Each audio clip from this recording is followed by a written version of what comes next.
I've written this ode to the city of Adelaide. It's from the heart, and just to prove that I'm not making it up brilliantly as I go along, my eyes will wander quite often to the script. Sorry. Ode to Adelaide. They once called Adelaide the Athens of the South, and it's not a phrase that springs from everybody's mouth. Yet Melbourne is my hometown, so I have to be discreet, but the Paris end of Collins Street is not a patch on Melbourne Street. On my first train trip to Adelaide, I was 18 and no older, and I fell asleep the whole way on a nice young lady's shoulder. She was just a fellow passenger whose name I never knew, but when we arrived in Adelaide, I said, "How was it for you?"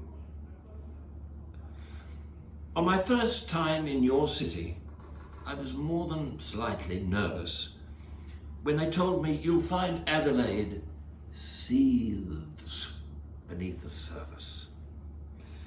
All my illicit romances take place in Adelaide, and there are many more attractions that leave Sydney in the shade.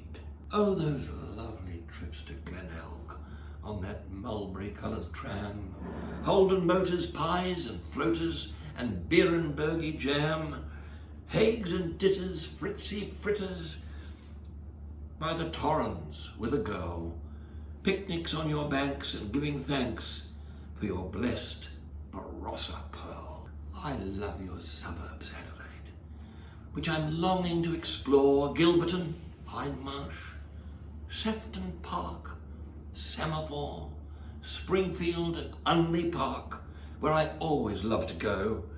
And best of all, Glen Osmond, home of Jeremy Cordeaux. Bob Francis and Jay Walton were once my dearest friends, and the list of South Australian greats is a list that never ends.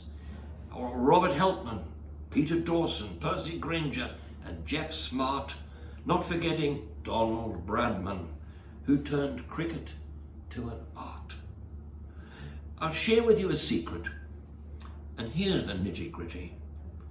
A southern town called Adelaide is my favourite Aussie city.